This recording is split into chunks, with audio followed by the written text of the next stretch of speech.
جناب عبدال خالق صاحب دبئی، السلام علیکم. ہم آپ کے ممنون ہیں کہ آپ نے ہماری ویب سائٹ اہلسنت.net پر یاد فرمایا. آپ کے 2 سوال ہمیں موصول ہوئے، جواب حاضر. آپ نے پوچھا کسی کے انتقال پر ایصال ثواب کے لیے قرآن خوانی کرنا کیسا؟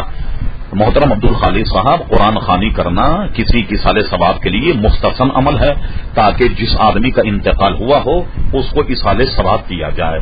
اور قرآن مجید فرقان حمید جو پڑھا گیا اس کا ثواب میت کی روح کو پہنچایا جائے، اس میں شرن کوئی حرج نہیں، بلکہ میت کے لیے نیک افعال اور اس کی مغفرت کا سامان بھی.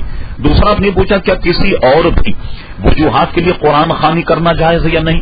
مثلا کسی کی ایصال ثواب کے لیے بھی جائز ہے، خوشی کے موقع پر بھی جائز ہے، ولیمے کے موقع پر بھی جائز ہے، شادی بیاہ کے موقع پر بھی قرآن خوانی ہونی چاہیے.